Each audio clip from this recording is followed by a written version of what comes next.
Good afternoon, folkers. Snapzilla Gorilla, aka The Definition, hitting y'all with another video. Today is Monday, March 9th, 2020, and I am driving on the freeway in Southern California under partly cloudy skies, which probably have a good number of chemtrails above them. Anyway, so here's some interesting news going on in the financial market that should make people want to start thinking about making certain moves. Okay, so the Dow, in the last month, the Dow has dropped 18%. Okay, now what sparked my interest in this is the video that a recent video that Brian High Impact Flicks did, where he's going over the market. Okay, now as you know, they had the quantitative easement going on. You know, Trump initiated a quantitative easement, or he asked the Fed to do one. That's where they pump currency into the market to kind of bolster it and keep it from getting out of hand. Okay, and to cut the rates. He wanted to cut the rates. I don't know if that happened, but I'm no financial guru, and that's why I want to bring your attention to a YouTuber. It's Gregory. I forgot his last name. But I'll post it in the link. I'll post the link in the description, and he's a wizard with the financial stuff. So you guys can go check him out. Go see what these experts are talking about, especially ones that are on YouTube. Not necessarily the people that they put in front of you that's going to be in the mainstream media news networks. Okay, they're not going to give you the full story. Now, we know the Fed controls the credit. We know they control the currency, so they can do whatever they want in the market. They can change shit. They can raise the rates, drop the rates on a whim based on how they feel about some shit. And you know, it's a Ponzi scheme. So every time they do something like quantitative easement, every time they bail out the banks and things like that, it just devalues the dollar, and you have to work that much harder to earn more money to due to inflation. So my thing is this: people might want to think about, you know, going liquid. Okay, if you have money in the bank. Oh, and also apparently there was a credit freeze. I don't know how deep that got. I don't know how long it lasted. I don't know if it's still going on. I haven't had the opportunity to take a look at it, but when they talk about credit freezes, that can be a problem. Okay, sometimes if things get bad enough, the bank can hold your money and not let you pull anything out. Okay, and so it's always a good idea to have some cash on hand, a good amount. I say some people say 200, right? They say keep $200 in a safe somewhere until you know, just in case there's a disaster or like an earthquake or something like what's going on with the Wuhan virus, the coronavirus and whatnot. You know, because you know, in the state of New York, the governor, well, the mayor of New York City, de Blasio, has, you know, declared a state of emergency, and now people can't leave certain areas. You know, they're isolating and quarantining people in the way that I mentioned yesterday in my presentation regarding the Model State Health Emergency Powers Act. Okay, they're doing that. They're initiating that in New York right now, and they're doing. I'm not sure if it's still a soft quarantine in Washington, but they're headed toward that as well. I mean, it's 6. They're saying 9 people died out there, or 6 people, or something like that. I think the death toll is up to 11. You can't keep track of the shit they're putting out there, right? Because every time you look up, there's another death. There's another 10,000 people infected worldwide. Another dozen or so people in America. So things are starting to look a little crazy. But what I don't want people to do is panic. Okay, let's not panic. Let's stay cool. Let's stay going to work. Let's not What you don't want to do, even though they might tell you, okay, if they do a soft quarantine in your area where they just ask you to stay in the house, I wouldn't do it, right? I will continue to go to work, earn as much money as possible until they actually try to force martial law onto you. And you also want to pull some money out of the bank. That's how I feel. That's what I did.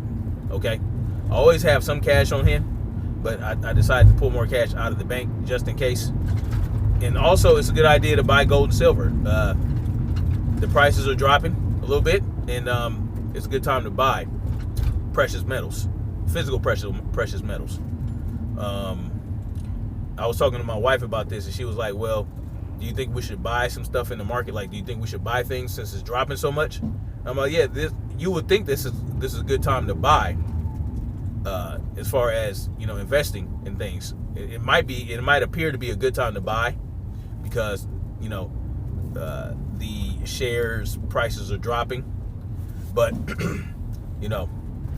at the drop of a hat, they can freeze your money. They can, the market could crash, and the system can go down, and then all of a sudden no one knows how much money you have invested in what, and then what if they do bring the system back online? Is it going to be the same, or is your money still going to be in there? I don't know. It's something about that digital shit, the digital money, that kind of makes me leery. I don't want to just put all my eggs in one basket. And what I mean by one basket, I don't mean one future or one bond or anything like that. I'm just talking about digitally, right? Because to me, that's a basket. One big basket. Digital currency is one huge basket, and most people keep all their money in the bank. And if you go to a bank, there's no, back in the day, I'm talking about over 100 years ago, the banks would have gold, okay? Bars and bars of gold in the bank. Bars, coins, things like that. Actual physical gold and silver and copper in the bank. And that was that, and then you would have your currency, right? You would have the paper money that actually had value, and then you would have the coins anyway. Like, you would have coins, like gold, copper, silver coins that you use to buy stuff with, okay? And even the bank had, like I said, there was stockpile with gold, silver, and copper. It's not like that anymore, okay?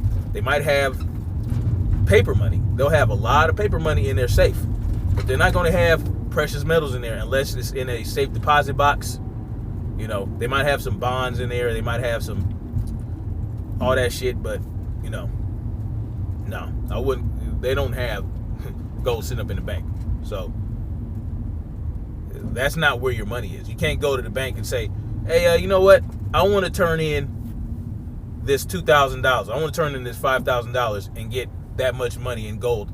I want to turn in my cash for gold. You can't do that. They're not going. They're not equipped for that. There's not enough gold and silver in the United States to cover all the cash, all the fiat currency floating around out there in the country. There's not enough. It's just simply not enough. So, I mean, you might want to buy some gold, silver, copper, and keep some cash on hand, because that'll still be king. Paper money, this cotton and linen currency will still be king for a little bit. Some go down. And, in times of crisis, there will be inflation.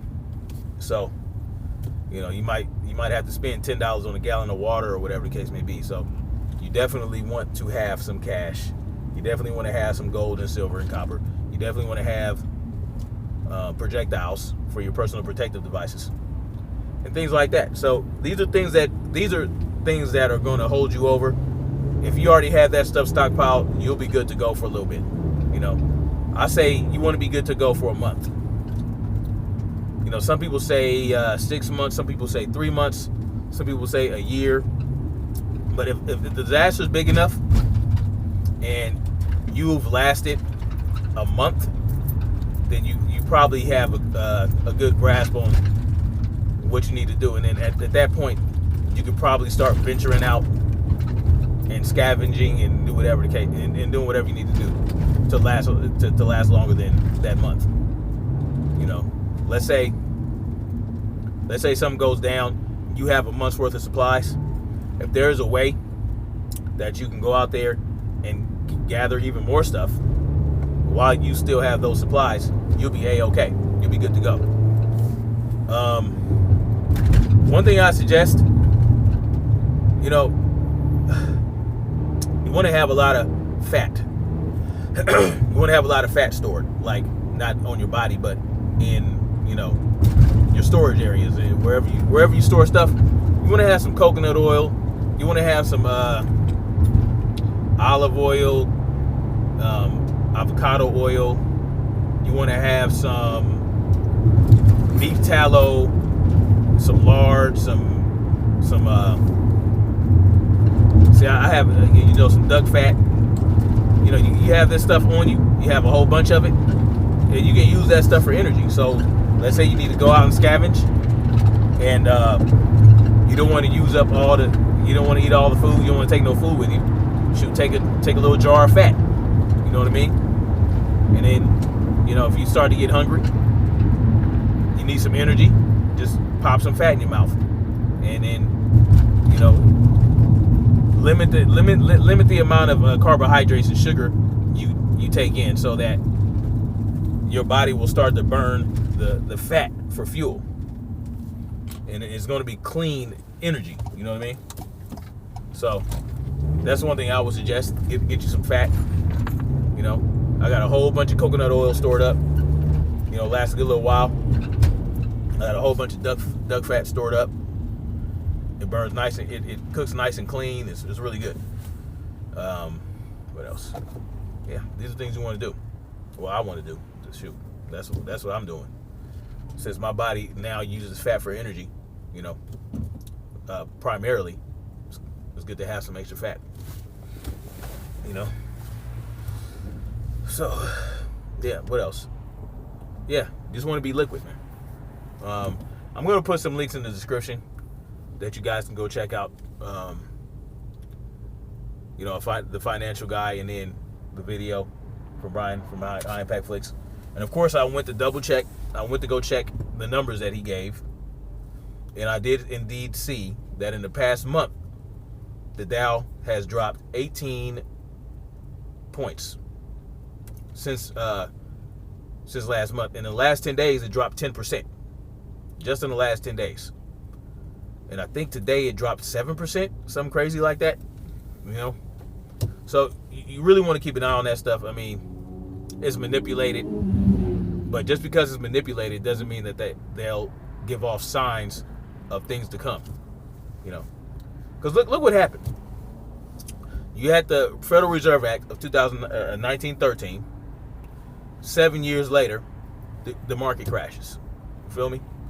So ever since we gave up control of our currency to the feds, we have been in and out of recessions and depressions for the last 100 or so years, more than that. So just want to keep an eye on it, and that's why I'm keeping an eye on it.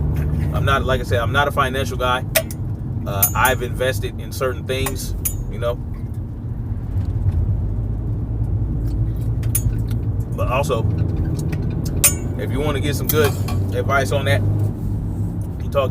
check out Derek Williams. He's done a couple videos on investing and things like that. He heavily invests in the market, and he believes in cryptocurrency. I do not. That's just my personal feeling about it. But you know, he has a little bit more knowledge in the cryptocurrency area.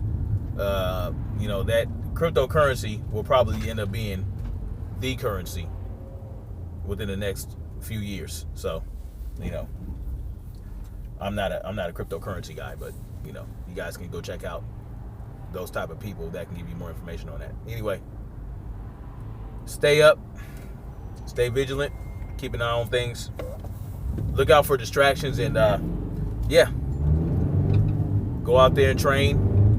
You know, get your training in. You know, stay on point, stay on your P's and Q's, and stay on your toes. All right, don't slack. Stay frosty and keep your head on the swivel. Peace.